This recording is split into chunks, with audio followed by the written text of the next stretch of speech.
Hey there, everybody, and welcome back. I cannot even believe that we are in a new year. It is 2017. It actually dawned on me about mid-December that this is the start of my last full year of homeschooling all four of my children all together, because my oldest son will be a senior next year. So this is it. This seems like a very, very big year to me. And I'm excited, and I know that God will give grace for the next step, although there is a little bit of dread, I think, that goes along with looking ahead and realizing that everything that we have known so far is about to be kind of changed up a little bit. So thankfully, God is in control, and we can always rest assured in His good grace to us for each step.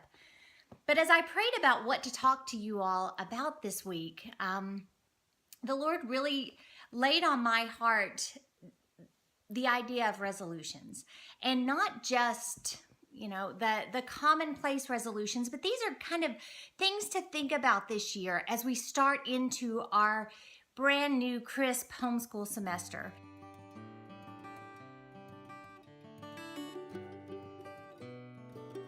As homeschool moms, we want to do things well. We want to do things perfectly. The stakes are high. The hearts of our children are at stake, their futures, their lives. And I just wanted to throw out 7 things for us all to think about this year and kind of resolve to try to implement this year in our homeschools. So number 1, this year I will remember that my primary call with my children is mom. Homeschool often threatens that calling. We are bombarded by all these different roles. We are bombarded by being teacher. There are different stressors and such that threaten those relationships. But we have to bear in mind, above all, that we are mom. And we need to be present in the moment to show them that they are important as people, not exclusively as students. And when we remember that we are mom, we'll also, or I guess when we forget that we are mom first, when we allow all of these things to distract us and stress us out and take our focus off of that, we will find ourselves more frazzled and short. And I have found in our home, and I think you probably have too, that as goes mom, so goes the home. So if I allow myself to be completely frazzled, completely stressed, my children are stressed. They are shaken when I am shaken. And so I want to encourage you to lift that role of mom up on the platform that it deserves. Number 2, this year I will stand in awe of the front row seat that I have to watch God work in my children. As their mom, as their teacher, I get to see amazing things that God is doing day in and day out. But honestly, most of the time growth is not pretty, and it is always hard. And so as we're watching our children grow, there will be moments of inspiration and excitement, and it's like a butterfly is burst forth. But there will be a lot more moments where it is painful and it is hard.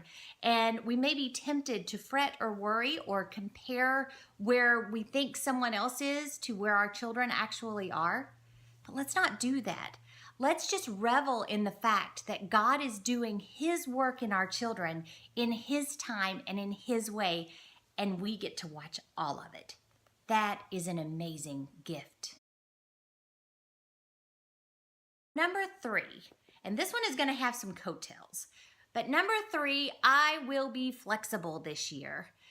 If you're a veteran or if you're just getting started, you are going to find that in home education, things change almost every day. And here's why.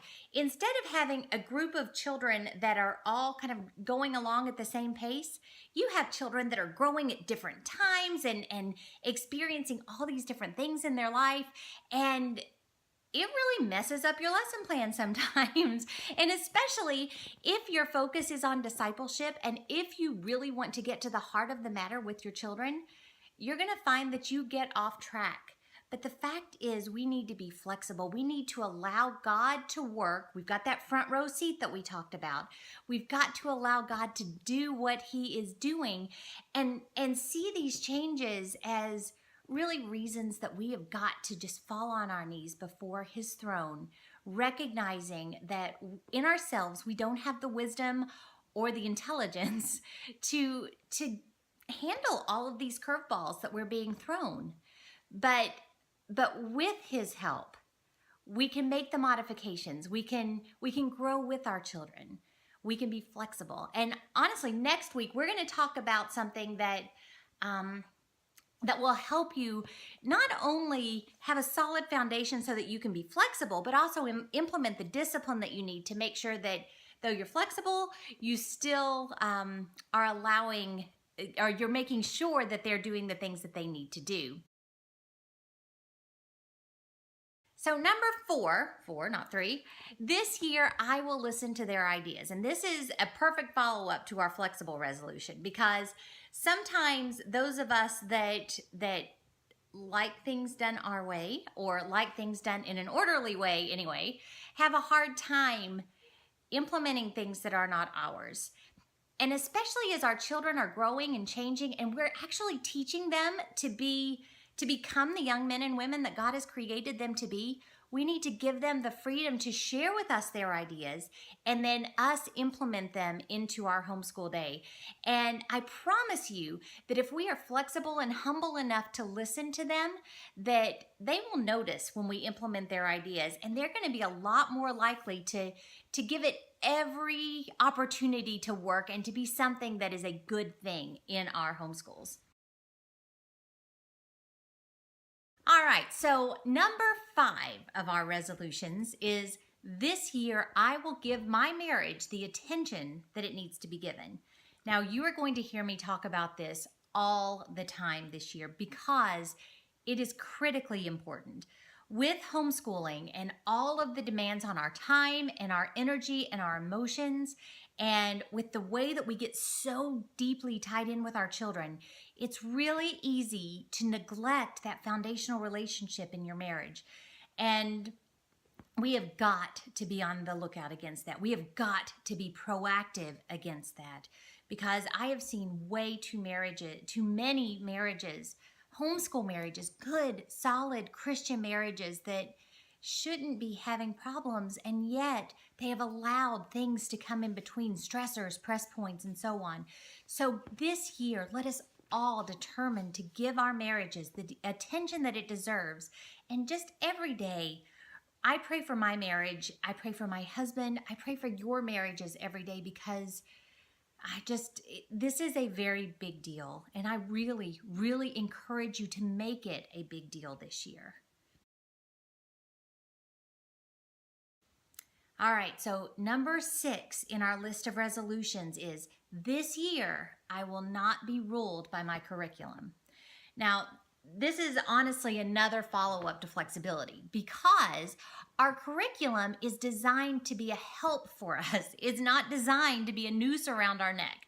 So if you are in a situation where your curriculum is a noose around your neck, then you need to look at it in a different way. So either you need to find a different program that best meets the needs of your children or your family or you as the teacher, or you need to make the tweaks and the modifications to that program to make it fit you better.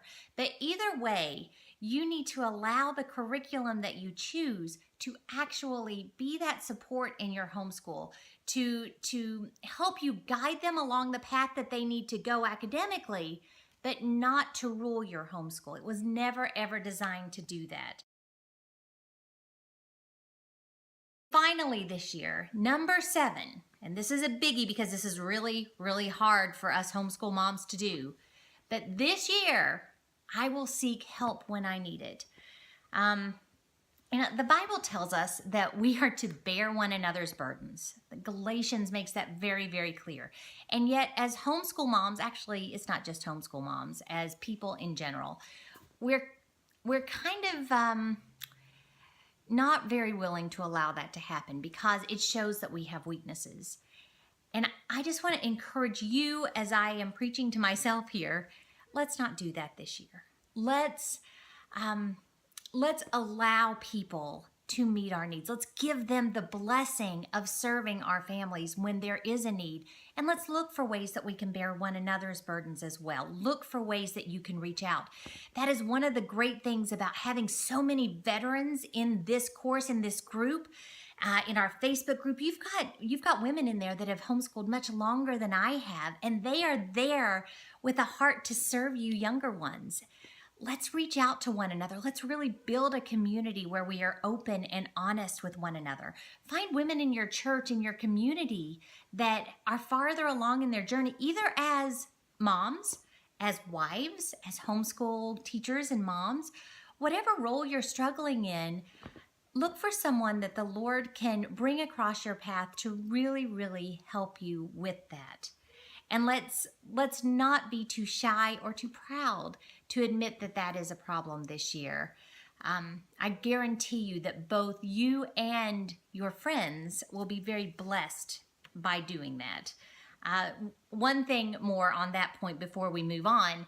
Bearing one another's burdens, being open and honest, is not about ranting on Facebook or griping or gossiping to other people.